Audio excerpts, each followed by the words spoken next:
Iocradesechomialis forta forces, a persona genius tonese almondo. Questa famiglia stalia senza più cose, ma poche gemia di questo fondo. Non sono vivo o con si odo il vero, senza torma di infamia di rispondo. Let's art golden, you and I, when the evening is spread out against the sky, like a patient enterprise upon the table.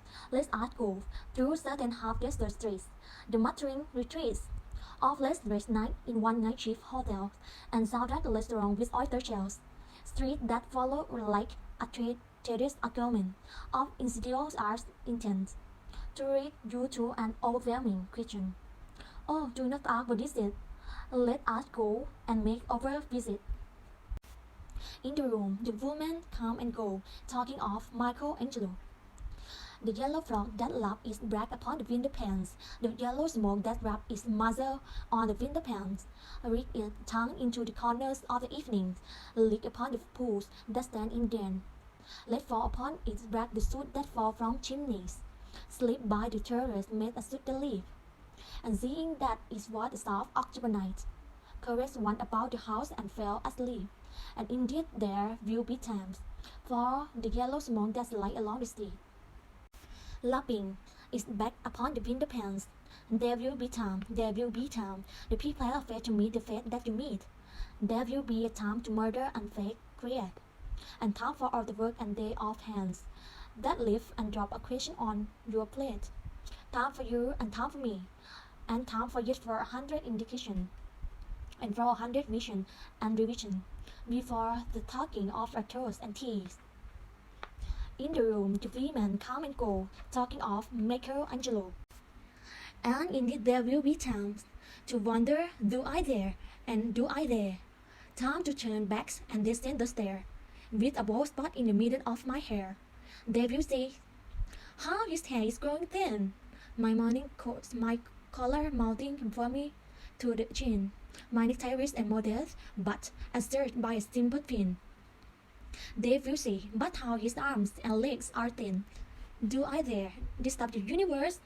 In a minute there, is time for decision and liberation with a minute will reverse.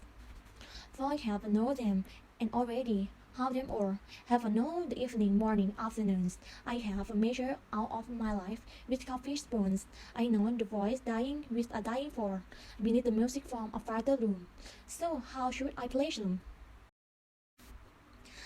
And I have known the eyes, already know them all, the eyes that fix you in formulate faith. And when I am formulate, sprawling on the pin, when I am pinned and bring links on the wall, then how should I begin to spit out all the bad end of my days and ways? And how should I place them? And I have known the arms already, know them all, arms that are braceleted and white and bare, but in the lamplight, down with light brown hair. As is perfume from a dress that make me so digest, arms that lie along a table, or wrapped about a shawl. And should I then presume? And how should I begin? Shall I say I have gone at dusk through narrow streets and watched the smoke that rises from the pipes of lonely men in shirt sleeves leaning out of windows? I should have been a pair of ragged clouds scuttling across the floors of silent seas. And the afternoon, the evening sleeps so peacefully, smoothed by long fingers, asleep, tired, or it malingers, stretched on the floor, here beside you and me. Should I, after tea and cakes and ices, have the strength to force the moment to its crisis? But though I have wept and fasted, wept and prayed, though I have seen my head grow slightly blood, brought in upon a platter, I am no prophet, and here's no great matter. I have seen the moment of my greatest flicker, and I have seen the eternal footman hold my coat and snicker, and in short, I was afraid. And would it have been worth it, after all, after the cups, the marmalade, and tea, among the porcelain, among some talk of you and me? Would it have been worthwhile to have bitten off the matter with a smile, to have squeezed the universe into a ball, to roll it towards some overwhelming question. To say, I am Lazarus, come from the dead, come back to tell you all, I shall tell you all. If one, settling a pillow by her head, should say, that is not what I meant at all, that is not it at all. And would it have been worth it, after all? Would it have been worthwhile, after the sunsets, and the dahlias, and the sprinkled streets, after the novels, after the teacups, after the skirts that twirl along the floor, and this, and so much more? It is impossible to say just what I mean, but as if a magic lantern through the nerves in patterns on a screen. Would they have been worthwhile if one, setting a pillow or throwing off a shawl, and turning toward the window, should say, that is not it at all, that is not what I meant at all? No, I am not Prince Hamlet, nor what meant to be.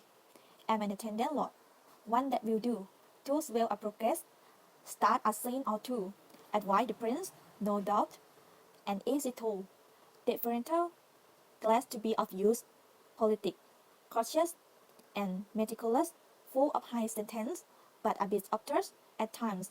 In this, almost ridiculous, almost, at times, the fool.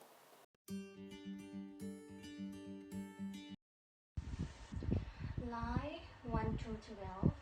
T.S. Eliot, The Love Song of J.Alfred Prufrock, begins with an epigraph from Dante Inferno that sets a tone of both despair and candor. The condemned, corrupt statesman Guido da Montefeltro tells Dante that he will divorce his sinful story, for he doubts Dante will ever return to the mortal world. With the opening line, "Let's us go then you and I," Prufrock invites reader to hear his story. Let's add it is without failure and ruin. The youth Prufrock address is both an unnamed companions as well as leader of the poem. Prufrock moved through a London landscape where the evening is spread out against the sky, like a patient enterprise upon a table as the journey passed through half-desert streets, one-night shift hotels, and salad restaurants with oyster shells. The blazed atmosphere thickens as Prufrock paints a portrait of a dissolute city. Here Prufrock engages in a mode of projection, asking the physical city to reveal aspects of his own physiology. When Prufrock describes streets that follow like a tedious argument of insidious intent to lead you to an overwhelming question. He sees and truths of his own mental processes in his urban surroundings. The overwhelming question figures as the recurring obsession one with solace over his truth that Prufrock imagine that the street he walks down leads to the very question. The mystery of the question, what is it? Give the poem an ad propulsion. Prufrock refused to tell the verdict with the line, "Let's us go and make a world visit." Lines 13 to 34. Prufrock briefly brings us to a festive parlor where women come and go.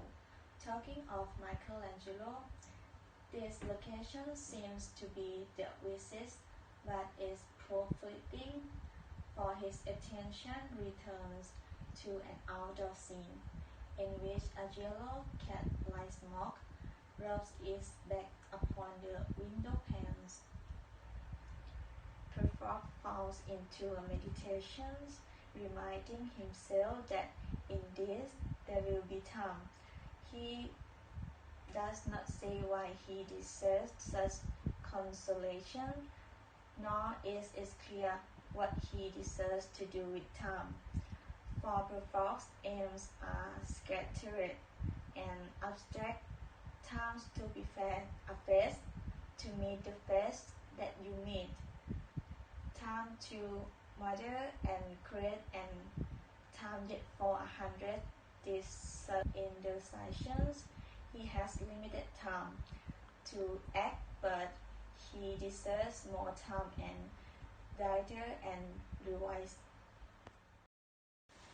Line 35 to 74. The scene suddenly shifts back to the pallor of sophisticated women talking of Michelangelo. By this point, the narrative structure of the poem is more a series of fragments connected only by the order in which they pass through Prufrock's consciousness. Prufrock, ascending the stair, perhaps through the same pallor, deliberates and consider descending, but the fear that they will say, "How his hair is growing thin." Prufrock is unsure both about its appearance and about the question of whether he dares lift up the universe. Prufrock then shifts into a most awkward fairness, reflecting that he has no them all. Is this a awareness of the social world, for there is no the evening, morning, afternoon? The voice, the eye that fix you in a formless space, the arms that are baseret and white and bare, and the perfume from a desk he believes he has experienced and that society can offer, and that is have left him unsatisfied. His mind dives toward image of isolated figure lowly made in chief sleeve, leaning out of window, and a flare of black clouds scuttling across the floor of silent sea, whom he feels that he should have been. Lines 75 to 110. Prufrock descends into a deeper mood of reflection, though he struggles to articulate the topics troubling his mind. He tries asking, "Should I, after tea and cakes and ice, have the strength to force the moment to its crisis?" And with his overwhelming question, Prufrock does not nor cannot name his crisis. However, he appreciates its using religious language, saying, "Though I have wept and fasted, wept and prayed, I am no prophet, and he is no great matter. One point of clarity is that death is central to his dilemma, for he has seen an eternal footman put my coat and sneaker, and in short, I was afraid." There are a distinct sense that in the face of death, Prufrock wishes to know what it is all about. He expressed a desire to have squeezed the universe into a ball, to roll it toward some overwhelming questions. His wish is of a universe-spanning answer. However, Prufrock feels hindered by his inability to name the questions or to explain his dilemma to others. As he exclaimed, "It is impossible to say just what I mean." Prufrock connects these miscommunications back to the parlor scenes, imagining a woman throwing off a shawl and turning toward the window to say, "That is not it at all." Lines 111 to 131. Prufrock shifts into a personal reflection, comparing himself to Prince Hamlet, whom he is not meant to be. Later, he is an attendant lord. One that will do to swell a progress by the scene, or two It is an unflattering but accurate self-plastic Prufrock embody the self-revealing spirit of the epigraph, admitting that he is obtuse, ridiculous, and the fool. As the poem moved toward its conclusion, Prufrock chanted, I grow on, and imagined himself walk along the beach. Teresa, though the final moment is an echo of the ancient Greek myth of the silence, Prufrock hears the all-luring song of mermaids singing east to east, and Prufrock solemnly reflects, I do not think that they will sing to me, not less. He imagined describing through the chamber of the sea, till human voice wakes up and without the final image is knowable. In the way it swings about the death Prufrock can surface is so involved. We presumably the leader will have joined Prufrock on his journey, and will also drowse upon awaking from the poem's